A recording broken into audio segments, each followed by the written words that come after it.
December 23, 1948, sometime after dawn. A small United States 8th Army liaison plane is climbing through grey winter air above Yokohama, heading east over the Pacific. In the cargo area behind the pilot sits a United States Army major named Luther Frierson. He is holding a container. The container holds what is left of 7 men. A few hours ago, those men were bodies. Before that, they were prisoners. Before that, they were generals, diplomats, and a prime minister who had once commanded the largest empire in Asia. Now they are ash. Major Frierson has orders. The orders are stamped secret. They instruct him to fly approximately 30 miles east of the Japanese coast, open the container, and scatter the contents over the Pacific Ocean in such a way that no identifiable particle of any of the 7 men will ever be recoverable. He is to ensure that not even the smallest fragment reaches Japanese soil. When the mission is complete, he is to write a certification confirming what he did and sign it. The most important set of remains in that container belong to Hideki Tojo, the former Prime Minister of Japan, the man who presided over the decision to attack Pearl Harbor, the man American wartime propaganda had turned into the face of the enemy, the man whose government sent millions of young Americans across the Pacific to fight and die. Tojo had been hanged at Sugamo Prison less than 12 hours earlier. His body had been fingerprinted for identification, trucked under armed guard to a crematorium in Yokohama, and burned. The ashes had been collected with what the official report described as special precaution to preclude overlooking even the smallest particles of remains. Now Major Frierson is 30 miles out at sea, and he is about to make Hideki Tojo disappear from the face of the earth. Not because America hated him. America did hate him. But that is not why they scattered his ashes over the Pacific. They scattered his ashes because they were afraid of what would happen if they did not. They were afraid that a grave with Tojo's name on it would become a shrine, that flowers would be laid, that ultranationalists would gather, that the man they had spent 3 years putting on trial would become, in death, the very thing the trial had been designed to prevent, a martyr. But here is the part of this story that no summary ever captures. Here is the part that should stop you. 3 years before Major Frierson opened that container over the Pacific, the United States Army had done something that makes the scattering of those ashes one of the strangest sequences of decisions any nation has ever made regarding a single human being. They had saved Tojo's life, not by accident, not as a side effect of some general humanitarian policy. They had saved him deliberately, urgently, with American blood pumped into his veins by American medics in an American field hospital, because 3 years before they scattered him into the wind, Hideki Tojo had put a pistol to his own chest and pulled the trigger, and the United States of America had decided that he was not allowed to die. Not yet. Not on his own terms. Not before they had done with him what they needed to do. To understand why America saved the life of a man it intended to kill, why it poured American blood into the body of a man whose decisions had spilled oceans of American blood across the Pacific, and why, when it was finished with him, it flew his ashes 30 miles out to sea and let the wind take them. You have to go back to the moment it all started. Not to Pearl Harbor, not even to the war. You have to go back to the man himself, to who Hideki Tojo actually was, and to the one document he wrote that would, in the end, turn his own survival into the most humiliating contradiction of his life. Hideki Tojo was born on December 30, 1884, in the Kojimachi district of Tokyo, into a family that had served the Japanese military for generations. His father, Hidenori Tojo, was a lieutenant general in the Imperial Japanese Army. There was no question of what the son would become. He entered the Imperial Japanese Army Academy as a cadet, graduated, and then attended the Army War College, the institution that produced the senior leadership of the Japanese military. He was not regarded as a brilliant strategist. His colleagues did not speak of him the way they spoke of men like Isoroku Yamamoto, the naval genius who would later plan the Pearl Harbor attack. Tojo was an organizer, a bureaucrat with a sword. His peers called him Razor Tojo, a nickname that spoke to his sharp, decisive, impatient temperament. He cut through debate the way other men cut through obstacles, forcing decisions where other officers would still be deliberating. He rose steadily. In the 1930s, he served as chief of staff of the Kwantung Army in Manchuria, overseeing Japanese military operations in occupied China. He became Vice Minister of War, and then, in July of 1940, War Minister, in the cabinet of Prince Fumimaro Konoe. In this role, Tojo became one of the most aggressive advocates for Japanese expansion into Southeast Asia.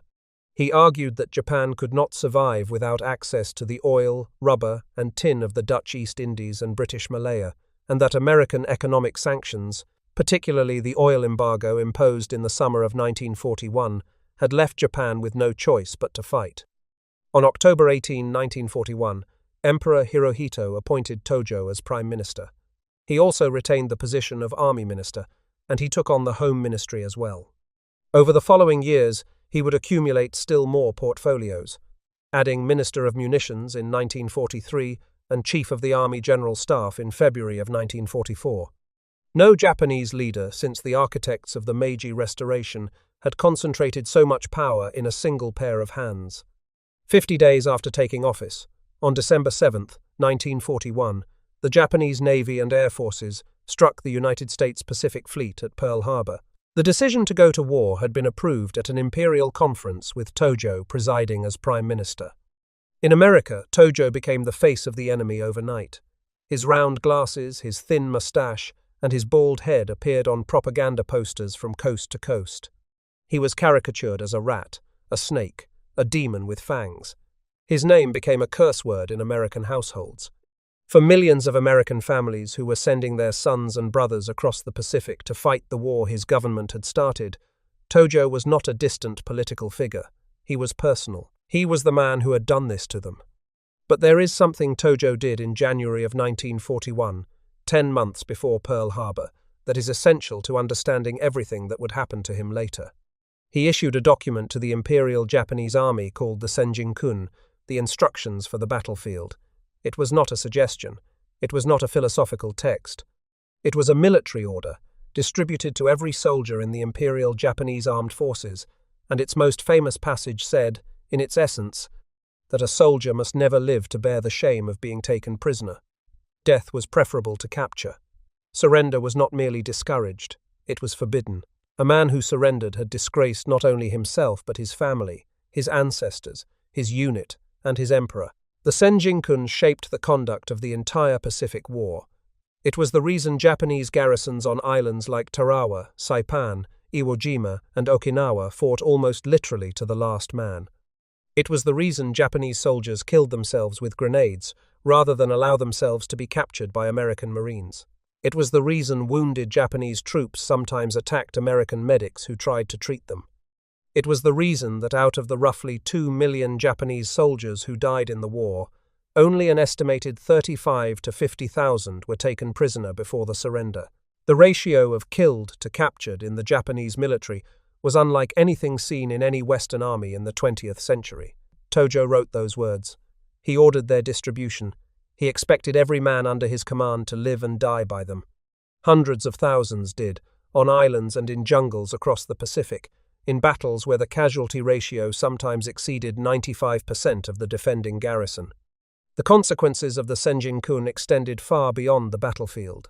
Japanese soldiers who were captured, even those who were wounded and unconscious when taken, were effectively erased from Japanese society. Their families were notified that they had died in combat, because the alternative, admitting that a son or husband had been taken alive, carried a social stigma that could destroy an entire household. Mothers of captured soldiers were shunned. Wives were pressured to dissolve their marriages. The Senjin-kun was not merely a military regulation. It was a social weapon, and Tojo had aimed it at his own people. On the island of Saipan in July of 1944, when the battle was lost and American forces had overrun the Japanese defensive positions, close to 1,000 Japanese civilians, women and children among them, threw themselves from the cliffs at Marpi Point at the northern tip of the island, rather than be captured by the Americans. They had been told by Japanese military authorities that the Americans would torture and kill them. But the deeper fear, the one that the Senjin-kun had planted in the national psyche, was that survival itself was a betrayal, that to live when you could have died was to fail the emperor, to fail the nation, to fail the dead who had chosen correctly. Tojo did not order the civilian suicides at Saipan. He was no longer prime minister by the time they occurred. He had been forced to resign on July 18, 1944, after the fall of the island proved that Japan's defensive perimeter had been broken. But the code he had written, The moral framework he had imposed on the military, and through the military on the civilian population, was the air those people breathed as they stepped off the cliffs. The Senjinkan was his document. The deaths were its product. Hold that in your mind. Because on September 11, 1945, the man who told an entire nation that death was preferable to capture was about to discover what happened when the rule applied to him. The war had been over for 9 days. On September 2, 1945, aboard the battleship USS Missouri, anchored in Tokyo Bay, Japanese officials had signed the instrument of surrender. General Douglas MacArthur, as Supreme Commander for the Allied powers, now controlled Japan. One of his first acts was to issue arrest orders for suspected war criminals. The list had been prepared in advance. Hideki Tojo's name was at the top. In the days before the arrest, American reporters had already tracked Tojo to his modest 2-story wooden house in the Setagaya ward of Tokyo. On September 10, Associated Press reporters Russell Brines and Merlin Spencer knocked on his door and were admitted. Tojo, sitting in his study, spoke with them for an extended interview. He told them something that has been quoted in every account of his arrest since. He said, "You are the victors, and you are able to name him now. But historians 500 or 1,000 years from now may judge differently."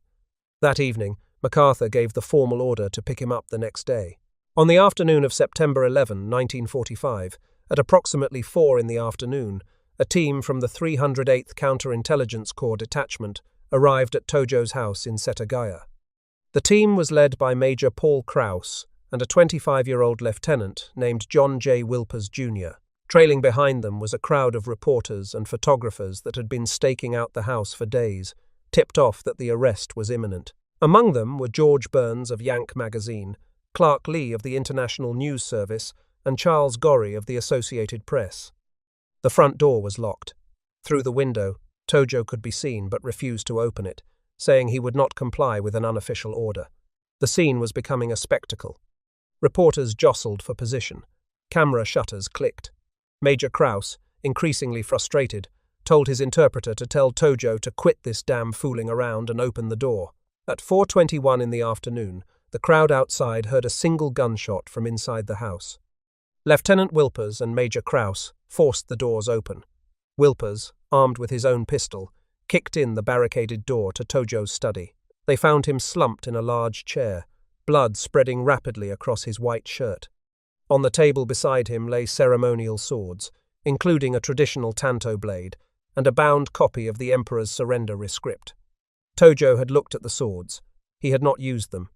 He had chosen a .32 caliber Colt automatic pistol instead, and he had fired it into his chest, at a spot where a Japanese physician had reportedly marked his heart with charcoal to guide the bullet. The bullet missed his heart. It struck too low, passed through his lower chest, tore through soft tissue, and exited out his back, leaving a gaping wound but missing every structure that would have killed him quickly. He was alive, bleeding heavily, but alive. The fact that Tojo had chosen a pistol instead of a sword was itself a statement, though interpretations of what the statement meant have varied ever since. The traditional Japanese method of ritual suicide was seppuku, the act of cutting open one's own abdomen with a blade. It was agonizing, it was slow, and it was considered the most honorable death available to a warrior. Tojo had swords on the table beside him. He had a tanto, the short blade specifically associated with seppuku. He did not use them. He reached for a Western firearm, a .32 caliber Colt, the weapon of the enemy, and he aimed it at the spot a doctor had marked over his heart. He chose speed over ritual. He chose the gun over the sword, and the gun failed him. In Japan, the reaction was ferocious. Before the arrest, citizens had bombarded Tojo's home with letters and telephone calls, demanding that he kill himself honorably. They did not want the Americans to put him on trial.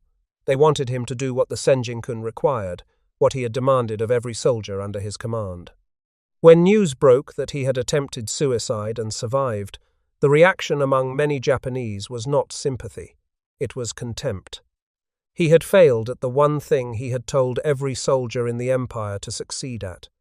The man who had forbidden surrender had surrendered to his own incompetence. He could not even die correctly. One Japanese newspaper editorial, widely quoted in American press coverage, said that Tojo had disgraced himself more thoroughly by surviving than he would have by any other act in his career. The Senjinkun had said death before capture. Tojo had achieved neither. He had attempted the first and delivered himself to the second. As he sat in the chair with blood pooling beneath him, Tojo regained enough consciousness to speak. 2 Japanese reporters who had been allowed inside recorded his words. He said, "I am very sorry it is taking me so long to die. The Greater East Asia War was justified and righteous. I am very sorry for the nation and all the races of the greater Asiatic powers. I wait for the righteous judgment of history. I wished to commit suicide, but sometimes that fails." George Burns of Yank magazine was photographing the entire scene. His images of Tojo slumped and bleeding, of Wilpers standing over him with a pistol in his hand, would be published worldwide within days. The photograph became one of the defining images of the American occupation of Japan. Wilpers, the 25-year-old lieutenant from New York who had kicked in the door, would be recommended for a Bronze Star for his actions that afternoon. The medal would not actually be awarded to him until 2010, 65 years later, after a bureaucratic effort by his family. By then, Wilpers had spent 33 years working for the Central Intelligence Agency and had almost never spoken publicly about what happened in Tojo's study. He died in 2013 at the age of 93.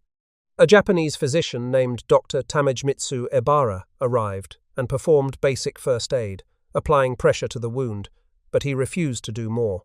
He said that Tojo wished to die and that he would respect that wish. Lieutenant Wilpers reportedly drew his weapon and ordered the doctor at gunpoint to save the patient. The scene was extraordinary. An American lieutenant, standing in the study of the former Prime Minister of Japan, pointing a gun at a Japanese doctor to prevent a Japanese war leader from dying by his own hand. Every person in that room understood what was happening. The Americans were not going to let Tojo take the exit. Here is the decision that defines everything that follows. Tojo was bleeding out. He wanted to die.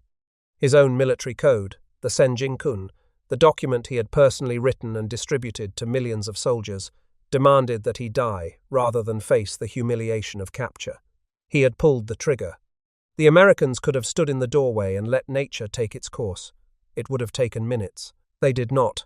The United States Army decided, in that room, in those minutes, that Hideki Tojo was not going to die. Not today. Not by his own hand. Not before the world had seen him stand in a courtroom and answer for what he had done. About 6 hours later, Tojo arrived at the United States Army's 98th Evacuation Hospital in Yokohama. The hospital had been set up in a converted schoolhouse, one of dozens of improvised medical facilities the American occupation forces were operating across Japan. He was still alive, kept breathing by field transfusions administered during the journey. What happened in that hospital over the next several hours is one of the most quietly extraordinary medical events of the entire occupation. American doctors and nurses saved his life using American blood. The transfusion team is documented in contemporaneous photographs and post-war accounts. A sergeant named John Archinal, from Allentown, Pennsylvania, a member of the 98th Evacuation Hospital, donated a pint of his own blood to keep Tojo alive. Captain Roy Gold of Montreal performed the transfusion procedure. Sergeant George Littlewood of Dumont, New Jersey, held the blood container steady during the administration. First Lieutenant Rebecca Schmidt, an Army nurse, was rushed by jeep from the hospital ship USAHS Marigold, which was docked at Yokohama Harbor, to Tojo's bedside. Her head nurse, Lieutenant Colonel Grace Dick Gosnell, had dispatched her and another nurse to what was described only as a secret duty assignment. Schmidt would later describe Tojo as a cooperative patient who recovered without complications. She recalled that the doctors initially left the bullet in his body rather than risk further surgery. Lieutenant General Robert Eichelberger, the commander of the United States 8th Army, was present at the hospital that night. In an exchange later recounted in the memoirs of the photographer Carl Maidans, Tojo apologized to Eichelberger for the trouble he was causing. Eichelberger turned to his interpreter and said, "Ask him if he means the trouble tonight or the trouble of the last 4 years. Consider what was happening in that room. A sergeant from Allentown, Pennsylvania, was watching his own blood flow through a tube into the veins of the man whose government had launched the war. The attack that had started the war that had killed the sergeant's friends and countrymen. The war that had sent the sergeant himself halfway around the world to a converted schoolhouse in Yokohama, where he was now giving a pint of his blood to the one man in Japan most Americans wanted dead. Archinal gave the blood. Gold administered it. Schmidt nursed Tojo through the night. They did it because they were ordered to, but they also did it because of something that the Senjin-kun, for all its talk of honor and warrior virtue, had never accounted for. They did it because in the American military tradition, even your enemy was entitled to medical treatment. Even the man who had written the code that told soldiers to die rather than be captured was, once he was in American hands, a patient, and patients were treated. The irony was immediate and it was devastating. The man who had told millions of Japanese soldiers that capture was a fate worse than death was now a captive. He was alive because the enemy he had tried to destroy had refused to let him choose the death he had prescribed for others. Every breath he took in that hospital bed was a repudiation of the Senjin-kun. Every beat of his heart, pumped by American blood through veins that had once belonged entirely to the architect of the Pacific War, was a living contradiction of the doctrine he had imposed on an entire nation's military. In the United States, the story of Tojo's suicide attempt and rescue dominated the front pages. The central question in American newspapers and radio broadcasts was a simple one, and millions of Americans were asking it in their living rooms. Why did we save him? Why did American boys give their blood to keep alive the man who started the war that killed their friends? The answer that the War Department offered, and that MacArthur's headquarters reinforced, was straightforward. Tojo alive was more valuable than Tojo dead. A dead Tojo was a man who had escaped justice. A dead Tojo was a martyr. A dead Tojo was a man whose story ended on his own terms, in his own study, with his own hand on the trigger. An alive Tojo was a defendant. An alive Tojo was a man who would have to sit in a courtroom and listen to the evidence. An alive Tojo was a man the world could judge. The calculation was cold. It was deliberate. And it was, in its way, one of the most consequential medical decisions of the entire post-war period. The decision to save Tojo's life was not an act of compassion. It was an act of strategy. Every pint of blood that flowed into his veins was an investment in a trial that had not yet begun, and the Americans were not done with the contradictions. Tojo recovered over the following weeks. He was moved to an Army General Hospital in Tokyo for further treatment, and eventually transferred to Sugamo Prison, located in the Toshima ward of the city. Sugamo had originally been built by the Japanese government in the 1920s to hold political prisoners, men who had opposed the very militarist regime that Tojo had helped run. Under the American occupation, Sugamo was converted into the primary holding facility for Class A, war crimes suspects awaiting trial before the International Military Tribunal for the Far East. Life in Sugamo for the accused war criminals was austere but not brutal. American military police guarded the facility around the clock. The prisoners were fed, given exercise time, and permitted visits from family members and legal counsel. Tojo, by the accounts of guards who served at Sugamo, was a quiet and compliant prisoner who sometimes served meals to other inmates in the dining hall. It was at Sugamo that one of the strangest episodes of the entire occupation unfolded. A 22-year-old United States Navy dental officer named Jack Mallory was assigned to make Tojo a set of false teeth. Most of Tojo's upper teeth had been extracted by Lieutenant George Foster, a Navy oral surgeon also assigned to the prison. Tojo needed an upper denture plate in order to eat and, more importantly, in order to speak clearly at his upcoming trial. He had declined a full set of dentures, requesting only the upper plate, reportedly because he expected to be executed and saw no reason for extensive dental work. Mallory made the plate, and then, encouraged by his fellow officers, he did something that no regulation authorized and no superior ordered.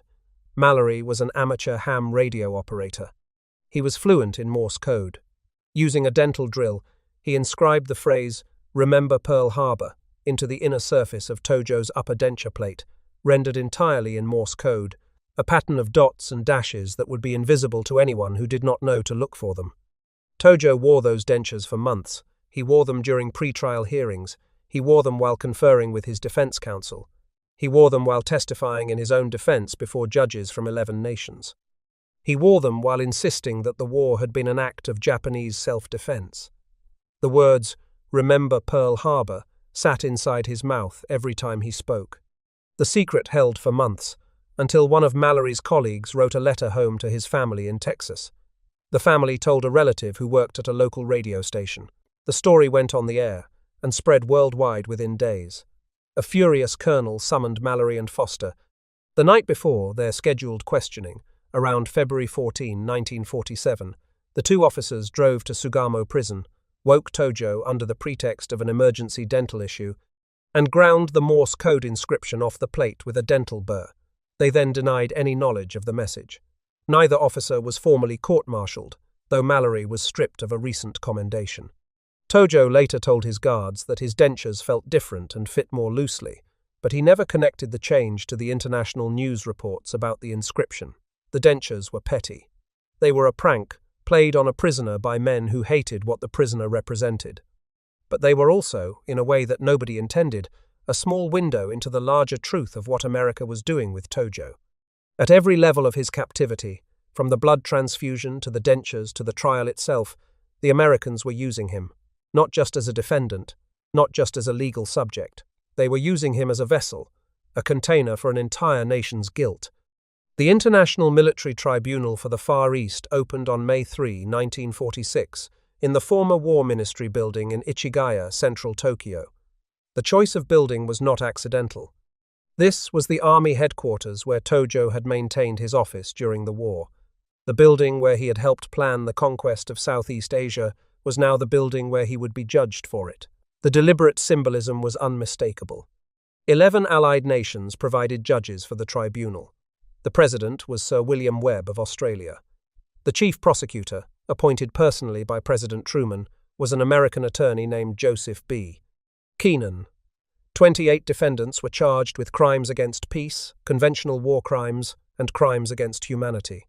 The trial lasted more than 2.5 years, from May of 1946 to November of 1948, making it substantially longer than the Nuremberg trials that had concluded in Germany in October of 1946. The prosecution presented evidence of Japanese atrocities across the Pacific and Asian theaters. The Bataan Death March, in which approximately 75,000 American and Filipino prisoners of war were forced to march 65 miles through the Philippine jungle in April of 1942, with thousands dying of starvation, disease, beatings, and execution along the route. The construction of the Burma-Thailand Railway, where an estimated 12,000 Allied prisoners of war and tens of thousands of Asian forced laborers died of disease, malnutrition, and overwork. The rape of Nanking, the use of biological weapons by Unit 731 in China, the systematic mistreatment of prisoners of war across the entire empire. Tojo took the witness stand on December 26, 1947. He was composed. He was unapologetic. A Time magazine reporter who was present described him as testifying with the cold assurance of a conquering samurai, though the word conquering was bitterly ironic, given that the man on the stand had presided over the largest military defeat in Japanese history. Tojo spoke methodically, without visible emotion, laying out his case that Japan had been the victim of Western economic aggression. He testified that the oil embargo imposed by the United States in the summer of 1941 had been, in effect, an act of economic warfare that left Japan with no choice but to secure the resources of Southeast Asia or face national collapse. He said, "I will contend to the last that it was a war of self-defense." When asked directly about the attack on Pearl Harbor, he did not evade responsibility. He said, "Yes, I am responsible." He concluded his testimony by saying, "I felt that I did what was right and true." The courtroom was packed every day that Tojo testified. Japanese spectators, many of them women who had lost husbands and sons in the war, watched from the gallery. Foreign correspondents filed daily dispatches. The atmosphere, by all accounts, was tense but orderly. Tojo's defense counsel, a team of Japanese and American attorneys, argued that the trial itself was a form of victor's justice, that no international law at the time of the alleged crimes had established individual criminal liability for the waging of aggressive war, and that the tribunal was applying standards retroactively. The argument had legal merit, and it has been debated by international law scholars ever since. But it did not save Tojo, because the tribunal was never purely a legal proceeding. It was also a political instrument, designed not only to establish individual guilt, but to construct a narrative about the war that would serve the needs of the post-war order. But 5 days later, On December 31, Tojo said something that nearly destroyed the entire framework the American occupation had spent 2 years constructing. Answering a question about the emperor's role in the decision to go to war, Tojo stated that no Japanese subject could have acted against the emperor's will. The implication was devastating in its simplicity. If no subject could act against Hirohito's will, then Hirohito had willed the war. And if Hirohito had willed the war, then every crime committed in that war could be traced back to the throne. This was precisely the conclusion that General MacArthur could not afford to let the tribunal reach. From the earliest days of the occupation, MacArthur had made a strategic calculation that Emperor Hirohito would not be prosecuted. The decision was not based on the evidence, it was based on politics. MacArthur and his senior advisor, Brigadier General Bonner-Fellers, had concluded that the emperor was the single most important stabilizing force in post-war Japan. Removing Hirohito, putting him on trial, potentially executing him, would, in MacArthur's assessment, trigger mass civil unrest, possibly armed resistance, and require 1 million additional occupation troops to control. With the Cold War already taking shape and the Soviet Union expanding its influence in Asia, the United States could not afford a destabilized Japan. The decision was not popular with all of the Allied powers. Australia, Britain, and the Soviet Union all advocated for Hirohito's prosecution. Public opinion polls in the United States showed that roughly 70% of Americans favored some form of punishment for the emperor, with a third calling for his execution outright. But MacArthur, who exercised near absolute authority over the occupation, overruled the pressure. He believed that a cooperative emperor on the throne, publicly endorsing the occupation and the new democratic constitution, was worth more to American interests than a convicted emperor in a prison cell. Fellers, MacArthur's military secretary, and a man who had studied Japanese culture extensively before the war, took the lead in managing the emperor's image. He worked systematically to build a narrative in which Hirohito was presented as a reluctant figurehead, a man of peace who had been powerless to stop the militarists around him. This narrative was, at best, a simplification. At worst, it was a fabrication. Hirohito had participated in imperial conferences where the decision to go to war was discussed. He had approved the final order. His precise degree of personal enthusiasm for the war remains debated, but his constitutional authority as supreme sovereign was not ambiguous. He was not merely informed of the decision, he ratified it. The solution was straightforward in concept and ugly in execution. Someone else had to carry the guilt. Someone had to be the face of Japanese aggression, the singular villain the narrative required, the man who would absorb the responsibility that might otherwise reach the emperor. That man was Tojo. According to the written account of Admiral Mitsumasa Yonai's interpreter, Shuichi Mizota, Brigadier General Fellers, had met with Admiral Yonai on March 6, 1946, months before the trial began, and said plainly that it would be most convenient if the Japanese side could prove to the Allied powers that the emperor was completely blameless.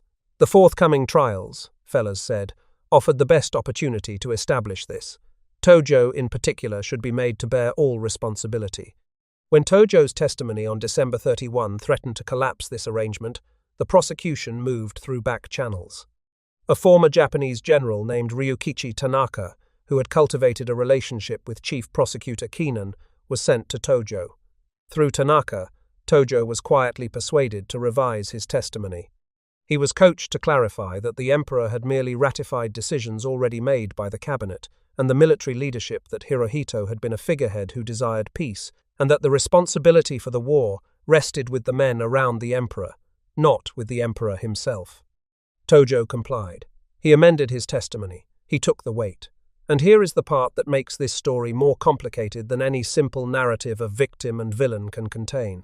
Tojo did not comply because he was coerced. He complied because he believed in the institution of the emperor.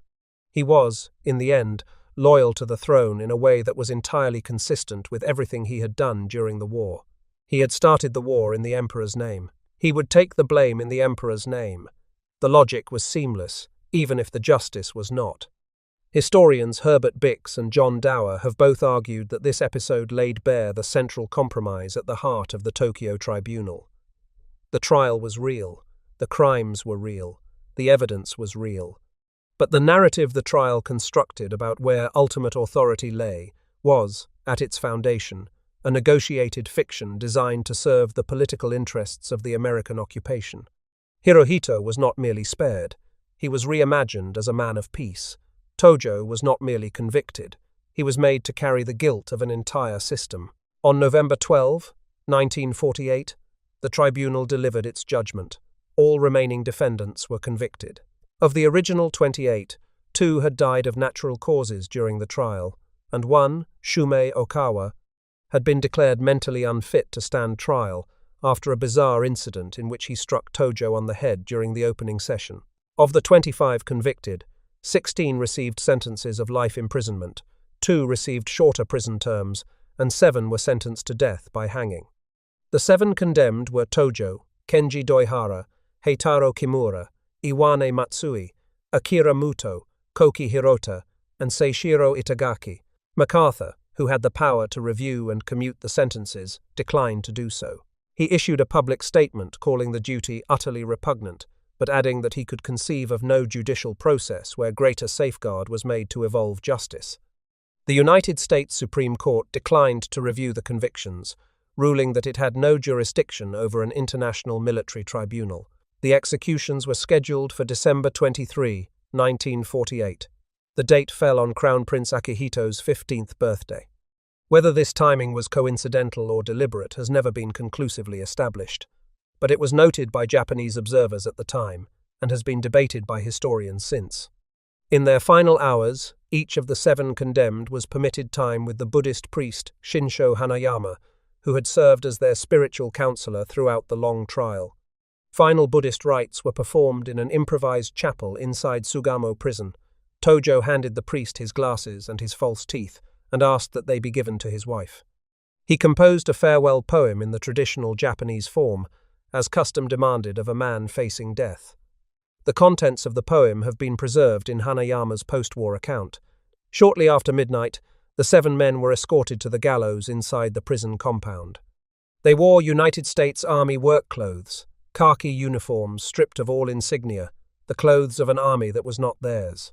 The gymnasium of Sugamo Prison had been converted into the execution chamber. The gallows had been constructed by American military engineers. The trapdoors, the rope, the mechanism, all of it was American. Everything about the way these men would die was determined by the nation that had defeated them. Tojo walked the 13 steps to the scaffold. He was 63 years old, 7 days short of his 64th birthday. He had been a prisoner for 3 years, 3 months, and 12 days, every one of those days a contradiction of the code he had written. The first group of 4 condemned men were positioned on the trap doors, and the traps were sprung simultaneously.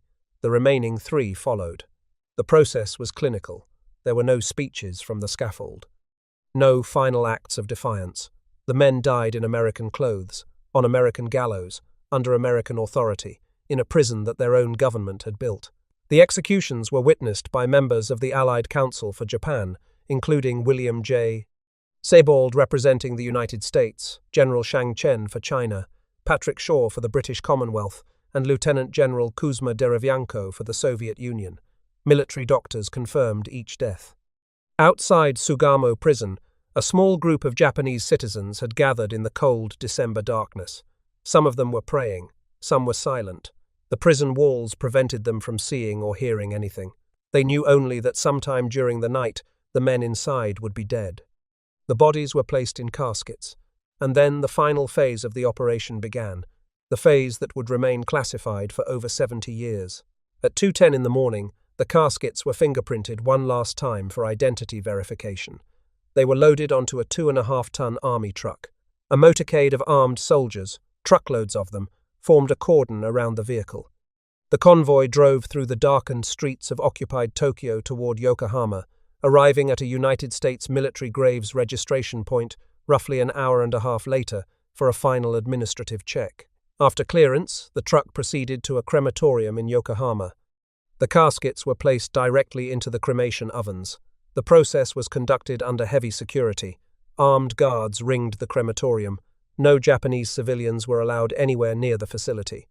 When the cremation was complete, the ashes were collected with what the official paperwork described as special precaution to preclude overlooking even the smallest particles of remains. The ovens themselves were cleared of remains in their entirety. Nothing was to be left behind. Not a fragment, not a speck. The collected remains were then driven under guard to a nearby airstrip and loaded onto a United States 8th Army liaison plane. Major Luther Frierson boarded the aircraft. The plane took off and headed east over the Pacific. In a memorandum stamped secret and dated December 23, 1948, Frierson certified that he had received the remains, supervised the cremation, and personally scattered the ashes of the executed war criminals at sea from the aircraft. In a more detailed written account produced in early 1949, he described the flight in fuller terms. He wrote that the plane proceeded to a point approximately 30 miles over the Pacific Ocean east of Yokohama, where he personally scattered the cremated remains over a wide area in accordance with an August 13, 1948, directive from General Headquarters. The reason was made explicit in the orders. There was to be no grave, no marker, no identifiable location where anyone could come to mourn, to honor, or to transform Tojo and the other 6 executed men into something the occupation could not control. The logic was borrowed directly from what the Allies had done after the Nuremberg executions 2 years earlier. In October of 1946, after 10 Nazi leaders were hanged, and Hermann Göring killed himself with cyanide, their bodies had been trucked to the Ostfriedhof crematorium in Munich, disguised as the remains of American servicemen, and cremated. Their ashes had been scattered into the Isar River through a tributary canal. The explicit purpose at Nuremberg was identical: deny the dead a shrine, prevent a pilgrimage. But the Americans went further with Tojo than they had gone with the Nazis. The Nuremberg ashes had been scattered into a German river, still on German soil, still within the borders of the nation whose leaders they had been. A German citizen who knew where the ashes had been released could, in theory, stand on the bank of the Isar and know that somewhere in the water below was what remained of the men who had led the Third Reich. The location was not marked, there was no memorial, but the river was German, the soil was German, the ashes remained, in some elemental sense, within the nation. Tojo's ashes were flown entirely off Japanese territory, 30 miles over the Pacific, beyond territorial waters, beyond any jurisdiction, beyond any possibility of recovery. The 30-mile distance was not arbitrary. It was chosen to place the remains well outside the boundary of any conceivable Japanese territorial claim. The ocean at that distance is deep, cold, and featureless. There is no landmark. There is no shore. There are only waves and wind and the indifference of water that has no memory. The Americans were not just denying Tojo a grave. They were denying him a country. They were taking the man who had written a code about dying for Japan and ensuring that even in death, Japan could not have him back. These records remained classified for decades. It was Professor Hiroaki Takazawa of Nihon University who finally located them at the United States National Archives in Washington. He found the documents in 2018 and released his findings publicly, in connection with an Associated Press report dated June of 2021. For more than 70 years, the exact fate of Tojo's remains had been one of Japan's persistent post-war mysteries. The families of the executed men had never been officially told what happened to the bodies. Tojo's great-grandson, Hidetoshi Tojo, told reporters that the family had long felt the absence of any remains as a deliberate humiliation, and that learning the approximate location, 30 miles east of Yokohama, brought a measure of closure to a question that had haunted them for 3 generations. Professor Takazawa assessed that, in addition to the attempt to prevent the remains from being glorified, the United States military was adamant about not letting the remains return to Japanese territory as a form of ultimate humiliation. Yet despite every precaution, the Americans did not entirely succeed. Someone at the Yokohama crematorium, during those heavily guarded hours between the cremation and the loading of the ashes onto the aircraft, managed to conceal a small quantity of ash. The precise circumstances remain disputed, but portions of the remains eventually made their way to the Koa Kannon Temple in Atami, a coastal city southwest of Tokyo, and to a memorial site at Mount Sangane in central Japan. And in 1978, 30 years after the hangings, the 7 condemned men were collectively enshrined by name at Yasukuni Shrine in Tokyo, the national Shinto memorial honoring Japan's war dead. The enshrinement did not involve physical remains. It was a spiritual act, a recording of names in the shrine's official register. But it accomplished precisely what the scattering of the ashes had been designed to prevent. It transformed Tojo and the 6 others into honored dead, venerated alongside the millions of Japanese soldiers who had fallen in service. The enshrinement of Class A war criminals at Yasukuni remains one of the most contentious issues in East Asian diplomacy. Every visit by a Japanese prime minister to Yasukuni provokes formal protests from China and South Korea, whose populations suffered enormously under Japanese military occupation. The shrine that the Americans had tried to make impossible exists, not over Tojo's remains, but over his name. The remains were controlled, the memory was not. A United States State Department analysis conducted in August of 1948, months before the executions, had surveyed Japanese public opinion about the trial. What the analysts found was complicated. Many Japanese citizens viewed the tribunal with a kind of fatalism. They saw it as something that was bound to happen because Japan lost the war, a natural consequence of defeat rather than a genuine act of justice. Their criticism of Tojo and the other defendants was focused less on the underlying war crimes and more on the leaders' responsibility for the defeat itself, for the destruction of Japanese cities, for the humiliation of surrender, for the fact that the war had been started and lost. The distinction mattered. The Japanese public was not, for the most part, rejecting the idea that wrongs had been committed. They were processing the wrongs through the lens of national shame rather than through the lens of individual criminal accountability. This is a distinction that historians have argued lies at the root of Japan's incomplete post-war reckoning with its wartime conduct. Germany, after Nuremberg, embarked on decades of public confrontation with the crimes of the Nazi regime. Japan's trajectory was different.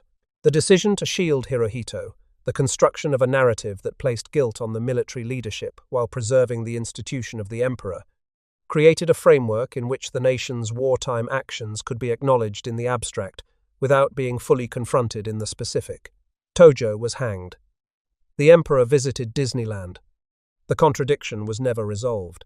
It persists to this day, in textbook controversies, in shrine visits, and in the diplomatic tensions that flare every August on the anniversary of the surrender.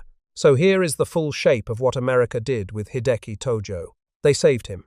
On September 11, 1945, when he shot himself in his study in front of American reporters and photographers, American soldiers kicked down his door. American doctors treated his wound. American blood, donated by a sergeant from Pennsylvania, flowed into his veins in a converted schoolhouse in Yokohama. They kept him. For 3 years they housed him in a prison built by the Japanese state to hold its own political enemies. They fed him, guarded him, and made him a set of dentures with a secret message he never knew was there. They tried him. They put him in a courtroom inside the building where he had once kept his wartime office and let him testify. They let him call the war self-defense, and when his testimony threatened to implicate the emperor that the occupation had decided to protect, they sent intermediaries to persuade him to change his story. They made him the vessel for the guilt of an empire. They killed him. On a winter night that fell on the Crown Prince's 15th birthday, they walked him up 13 steps in clothes that were not his and hanged him by the neck. And they erased him. They burned his body, scraped every particle from the ovens, loaded the ashes onto a plane, flew 30 miles east of the coast, and released him into the Pacific wind. They filed the paperwork, stamped it secret, and locked it in an archive where it sat for 70 years before a Japanese university professor found it in Washington. Save, keep, try, kill, erase. 5 acts performed on a single man over the course of 3 years, each act dependent on the one before it, each act a contradiction of the one after it. They saved him so they could try him. They tried him so they could kill him. They killed him so they could erase him. And they erased him because they understood something about martyrs that most governments learn too late. A dead enemy with a grave can be more dangerous than a living enemy with an army. If your family's history touches this war in any way, if a father or grandfather or great-uncle served in the Pacific, if someone you never met came home different from who they had been before, or did not come home at all, I would be honored to hear their story in the comments. A name, a unit, a place, a memory someone carried for decades. Those details are the actual record of what happened, and they are more valuable than any declassified file. There are a few things I want to be transparent about. The scene in Tojo's study is exceptionally well documented because American reporters and photographers were physically present. George Burns's photographs were published worldwide. The dialogue attributed to Tojo as he bled in his chair comes from two Japanese reporters who recorded his words at the scene, as carried in the United Press International Dispatch, filed on September 11, 1945. The interview, quote, attributed to Tojo from September 10, in which he spoke about victors naming the responsible party, comes from the Associated Press account published at the time. The medical details from the 98th Evacuation Hospital, including the names of Sergeant Archinal, Captain Gold, Sergeant Littlewood, and Lieutenant Schmidt, are drawn from wartime photograph captions and from the Baltimore Sun's 1995 profile of Schmidt. General Eichelberger's bedside exchange comes from the memoirs of the photographer Carl Maidens and may have been polished in retelling, as memoir dialogue invariably is. The declassified documents describing Major Frierson's flight and the scattering of the ashes were found by Professor Takazawa at the National Archives and reported by the Associated Press in 2021. The Frierson certifications and the General Headquarters Directive of August 13, 1948, are the primary sources for the 30-mile figure and the operational details. I want to leave you not with the trial, not with the verdict, and not with the politics of who was shielded and who was made to carry the weight. I want to leave you with Major Frierson in the plain. He is 30 miles east of Yokohama. Below him is the Pacific, grey and vast and without memory. In his hands is a container of ash that, 12 hours ago, was a man who commanded an empire. A man who sent armies across a continent. A man who wrote a code that told millions of soldiers to die rather than submit. A man who, when his own moment came, pulled the trigger and failed. A man who was kept alive by the blood of the people he had tried to destroy. A man who stood trial in the very building where he had once planned the war. A man who walked up 13 steps in borrowed clothes and was hanged at the age of 63. Frierson opens the container. The Pacific wind catches the ash. It disperses over the water, indistinguishable within seconds from the sea spray, from the salt, from the ocean itself. The sergeant from Allentown who gave a pint of his blood went home after the war. The nurse from the Marigold went home after the war. The lieutenant who kicked in the door went on to a 33-year career with the Central Intelligence Agency and rarely spoke of that afternoon in Setagaya for the rest of his life. None of them became famous for what they did in September of 1945. But what they did, what all of them did, from the blood transfusion to the trial to the gallows to the flight over the Pacific, was something more difficult than either mercy or vengeance. It was the decision to keep a man alive long enough to face what he had done, and then, when the record was complete, to let the wind take what was left. That is what the declassified file revealed. That is what America did with Tojo, 30 miles out at sea. Not justice in the way the textbooks describe it, not revenge in the way anger demands it. Something colder, something stranger. Something that required saving a life in order to end it, building a trial in order to control a narrative, and scattering ashes in order to prevent a shrine that was built anyway, 30 years later, with nothing but a name. If this investigation gave you something to think about, hit that like button. It helps this work reach the people who care about the history that is not simple, the history that does not have clean villains and clean heroes, the history that actually happened with the contradictions intact. Subscribe if you want the next chapter. There are more of these stories, hidden in declassified files and forgotten archives, about the decisions that were made after the fighting stopped, when the harder questions began, and the men and women who had to answer them with whatever tools and whatever conscience they had.